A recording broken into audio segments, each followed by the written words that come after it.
Host of the Eagle Hour, joins us on the Farm Bureau guest line. Check out favorites.com and go with the home team at Mississippi Farm Bureau. We really should call it like the Farm Bureau family line when Luke joins us because he is here so often. Luke! Family. Golden Eagles got a win on Saturday night. Congratulations. Yeah, we got a win. I mean, it's exciting from a home win.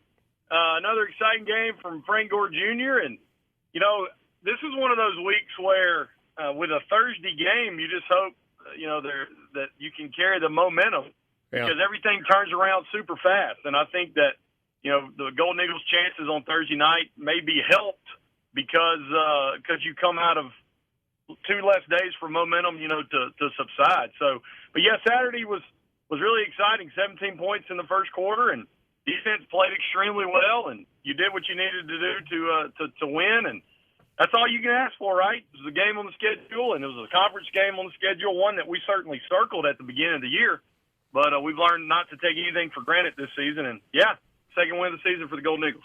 I thought the offensive numbers overall were good. Like there was nice balance there. 206 on the ground, 238 through the air. Basically a 450 total offense. I thought that was good, but I want to go where you went a second ago. Frank Gore, welcome to the party. 2 weeks in a row where he looks like the guy that we thought he was going to be all season long. Why did it take so long? What's different? I think the change that where Will handed it over to Jordy and Sam, you see the middle and the sides really opening up because of how else they're attacking the offense. I mean, in the App State game, or the defense in the App State game, they just went vertical, and then they started spreading the attack to the sides. And what that does is it opens up the middle because you just can't, stay in there. And as well as they've been able to get Frank on the edge a lot more. And, you look at what he did, guys, through the first 7 games, 434 yards, 4 touchdowns. The last 2 weeks, 378 yards and 3 touchdowns. So he has almost put out his entire output for the season, or half his output for the season in the last 2 weeks.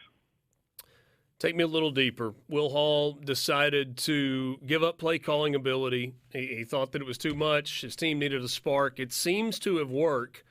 2 better offensive performances in a row. I know it was a loss at Appalachian State, and then the win this past week. Explain to me what's different, how it looks different. We talked to Will Monday. He was sitting in on a remote with us, and I think the decision has allowed him, he said, to be a better head coach. At practice, he's noticeably not around the offense.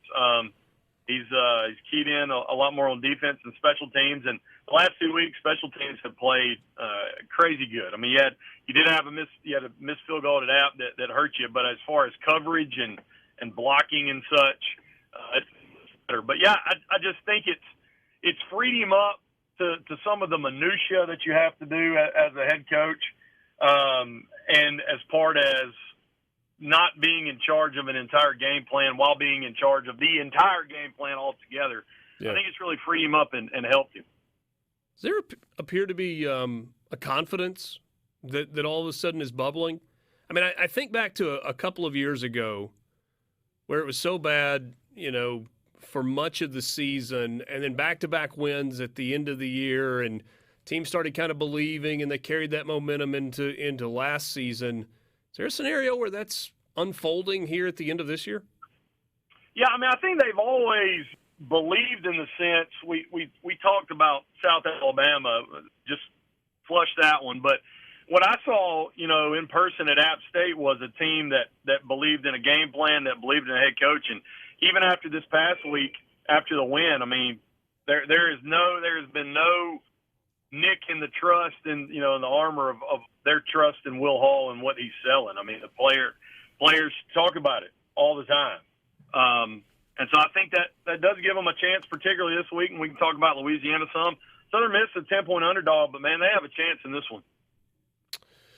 Visiting with Luke Johnson on the Farm Bureau guest line. Check out favorites.com and go with the home team at Mississippi Farm Bureau. Southern Miss basketball got the season started with a win last night. Appeared as if it was the Austin Crowley show.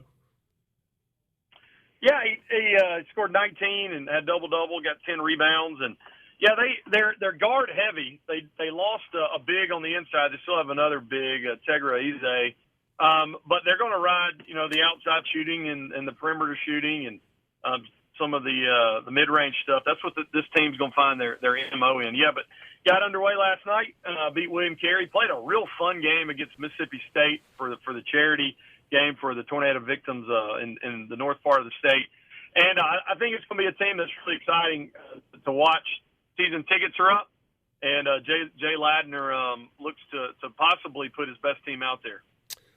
I do want to go back to football. I did want to get a basketball mention in there before we moved on any farther. So looking ahead to this game Thursday night with Louisiana, this was one of the ones when the transition to the Sun Belt Conference happened where we were like, yeah, really, really like this. Regional proximity, good programs, et cetera, et cetera. So what do you see going into this game on Thursday night at 6:30 on ESPNU with the Ragin' Cajuns? So as far as Louisiana is concerned, they're 3-3 in their last 6 games. They've just kind of been up and down. They lost to Minnesota. They beat Texas State. They lost to Georgia State. They beat South Alabama. Then last week up in Jonesboro, man, they got popped in the mouth. They got beat 37-17 by Arkansas State. And really where everything shifted for them, their quarterback, Zion Chris, possibly broke a leg bone. And he is probably out for the remainder of the year. He was their backup quarterback. And statistically, he was their second leading rusher.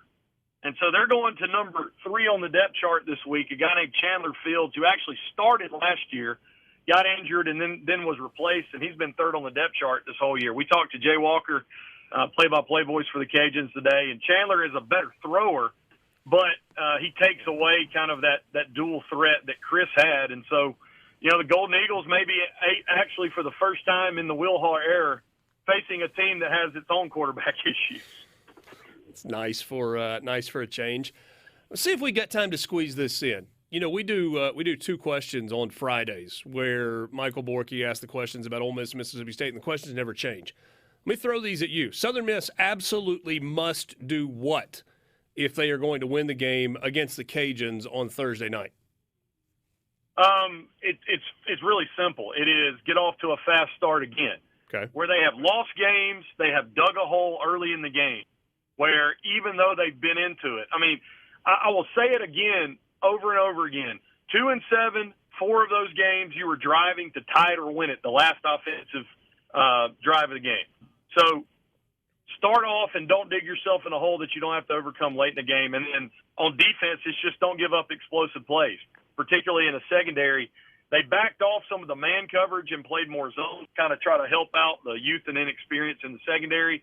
And that's what it's going to be, limit the Cajuns defensive or offensively to no explosive plays. Luke, you're not playing the game right. You didn't let me ask the second question before you gave the second answer. Southern Miss absolutely cannot do what if they're going to win? I think you just told us can't give up big plays in the secondary. You said you were trying to squeeze it in, so I just squeezed it in there. Well, yeah, but it's like it's 2 questions, not 1 question with a comma and or a comma but in the middle. Let me end with this. Frank Gore Jr. on Saturday passed up, talk about 2 good running backs in Golden Eagle lore, passed up Derek Nix and Ben Go-Go Gary for 3rd all-time behind Edo Smith and Damian Fletcher in career rushing yards. Well, that's big time. Luke, always appreciate your time. Great catching up this